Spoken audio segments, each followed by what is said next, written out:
Hello ఇక్కడ నేను వచ్చేస్తా రండి, నేను వచ్చేస్తా రండి.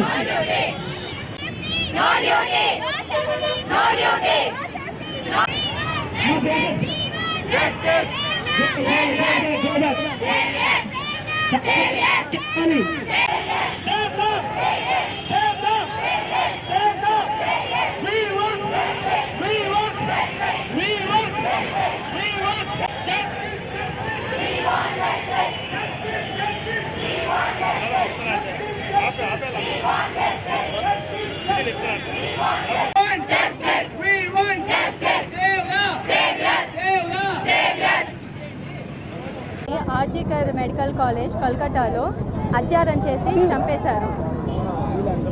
ఇది ప్రతిరోజు ఎక్కడో ఒక చోట జరుగుతున్న సంఘటనని. మేము అడిగేది ఒకటే, వేర్ ఈజ్ ద ప్రొటెక్షన్? ఎక్కడ అప్పుడెప్పుడో నిర్భయ అనేసి బస్సులో జరిగిన ఇన్సిడెంట్కి ఒక పెద్ద నిరసన జరిగింది. సరే, అది ఊరి బయట ఎక్కడో బస్ అనుకున్నారు, కానీ ఇప్పుడు ప్రొటెక్టివ్ ఏరియా మేము వర్క్ చేసే ప్లేస్లోనే జరుగుతుంటే ఎవరు ఆపగలరు? ఒక సివిక్స్ పర్సన్, సెక్యూరిటీ ఇవ్వాల్సిన పర్సనే అత్యాచారం చేశారు అనేసి వాళ్ళంతటికి వాళ్ళు వచ్చారు. ఇంకా ప్రొటెక్షన్ ఇచ్చేది ఎవరు? నెక్స్ట్ ఇంకా ఇది ఎక్కడ కాదు, మా కాలేజ్లో కూడా జరిగే అవకాశం ఉంది. ఎందుకంటే మా రిమ్స్ అనేది ఊరు అవతల ఉంది.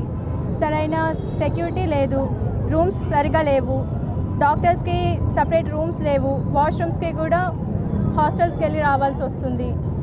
సో వెంటనే మా డిమాండ్ ఏంటి అంటే సెంట్రల్ ప్రొటెక్షన్ యాక్ట్ అన్నది అమల్లోకి రావాలన్నది ఒకటి కోరుకుంటున్నాము. రేపు మనకు ఆగస్ట్ 15 ఇండిపెండెన్స్ డే. దేనికి ఇండిపెండెన్స్ డే? రక్షణ లేదు ఎవరికి, స్త్రీలకి ఏం రక్షణ లేదు. దానికోసం ఇండిపెండెన్స్ డే. ఎన్ని సంవత్సరాలుగా మనకి ఇండిపెండెన్స్ డే వచ్చిందని సెలబ్రేట్ చేసుకుంటున్నాం. దేనికి ఇండిపెండెన్స్ డే? అసలు మాకు డాక్టర్లకు మామూలు ఫెసిలిటీస్ కూడా లేవు, నార్మల్ ఫెసిలిటీస్ ఫీమేల్ డాక్టర్స్లకు కూడా లేవు. మన కోల్కతాలో ఇన్సిడెంట్ జరిగింది, ఇష్టం వచ్చినట్టు రేప్ చేస్తున్నారు, వెళ్ళిపోతున్నారు, మర్డర్ చేస్తున్నారు. కానీ ఎక్కడ ప్రొటెక్షన్ లేదు. డాక్టర్లపై ఎవడు దాడికి వచ్చినా పబ్లిక్ కూడా సపోర్ట్ చేయదు. మా మీద గొడవలు పడతారు, వెళ్ళిపోతారు. మేమేమో కోవిడ్ అప్పుడు కూడా హెల్ప్ చేస్తారు, కోవిడ్ అప్పుడు రక్షణ ఇస్తారు, అంతా అయిపోతుంది. దాని తర్వాత మళ్ళీ రక్షణ లేదు. నిన్న కూడా ఒక ఇన్సిడెంట్ పీజీఐలో ఒక అమ్మాయిని రేప్ చేశారు. ఇవన్నీ ఇన్సిడెన్సెస్ అన్నీ జరుగుతూనే ఉన్నాయి. పబ్లిక్ నోటీస్కి తీసుకొని వస్తున్నాము, కానీ ఎవరు రెస్పాండ్ అవ్వడం లేదు, పబ్లిక్ కూడా సపోర్ట్ చేయడం లేదు.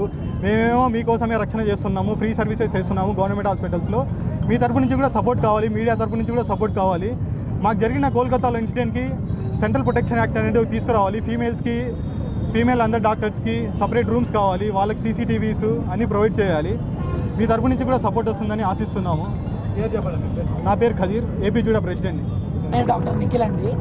నేను అబ్జుడా కడప వింగ్ వైస్ ప్రెసిడెంట్ని. జాతీయ మీడియాలో రిమ్స్ కడప అనేది ఒక వల్నరబుల్ కాలేజ్గా చూపిస్తున్నారు. ఎందుకంటే ఇది ఊరు బయట ఉంది. ఊరి బయట ఏం జరుగుతుందో ఎవరికి తెలియదు, అంతే కదా. ఇక్కడ నుంచి పేషెంట్ పోవాలన్నా కష్టమే, అది బయట ఉండడం వల్ల అక్కడ మాకు కష్టమే. లోపల నైట్ డ్యూటీలో కాల్ వస్తే హాస్టల్ నుండి వెళ్ళాలి. ఎవరు? మన మహిళా డ్యూటీలో ఉన్న వాళ్ళకి అక్కడి నుంచి అక్కడికి వెళ్ళడానికి మధ్యలో అక్కడే తాగుతుంటారు. ఇది మా కాలేజ్ గురించి చెప్తున్నాను, నేను ఎక్కడో నేషనల్ ఐడి గురించి మాట్లాడలేదు. ఇప్పుడు గాంధీజీ అనేవాడు రోడ్డుపైన నడిస్తే, అర్ధరాత్రి రోడ్డుపైన నడిస్తే స్వాతంత్రం వచ్చింది అన్నాడు. కానీ ఇక్కడెక్కడ మాకు లేదే. ఇప్పుడు ఇది కాలేజ్ అనేది వాళ్ళ సెక్యూరిటీ, అది వాళ్ళ బార్డర్. అక్కడ వాళ్ళకి లేకపోతే ఇంకా ఎవరి కోసమని మేము ఇండిపెండెన్స్ డే చేయాలి, ఎవరి కోసం చేయాలి? ఇది ఎవ్వరికి పట్టలేదు. నిర్భయ కోసం ఏమో రోజులు చేశారు. ఈమె కాదా నిర్భయ? ఇది కాదా? ఇంకా ఇది డ్యూటీలో ఉండగా జరగడం అనేది కాదా? డ్యూటీలో ఉండడం జరగడం అంత ఈజీగా తీసుకుంటారా మమ్మల్ని? అంటే ఒక గవర్నమెంట్ కాలేజ్లో, ఒక గవర్నమెంట్ హాస్పిటల్లో నైట్ డ్యూటీ చేస్తా ఒకటి అవుతే దాని నిర్భయ గురించి లీవ్ ఇచ్చారు కదా, ఒకరోజు లీవ్ ప్రకటించారు తెలుసా, గుర్తుంది అందరికీ? లీవ్ ప్రకటించారు, మాకు లేదు. అసలు పట్టించుకునే నాదులేడాడు. మా డిమాండ్స్ ఏమంటే ముందు దీనికి నిష్పాక్షికంగా దీని మీద దర్యాప్తు జరపాలి. ఇప్పుడు చెప్పినవన్నీ కాన్స్పిరసీ థియరీసే, దాని మీద నిజాయితీగా ఏదీ లేదు. ప్రతి ఒక్కటి కరెక్ట్గా జరగాలి. రెండోది సెంట్రల్ ప్రొటెక్షన్ యాక్ట్ జరగాలి. మూడోది వల్నరబుల్ ఏరియాస్, అంటే ఇప్పుడు మా కాలేజీలో లైట్లు లేవు, గర్ల్స్ హాస్టల్ పోయేదారు లైట్లు లేవు, ఎక్కడో వదిలేండి, ఆ లైట్లు పెట్టాలి.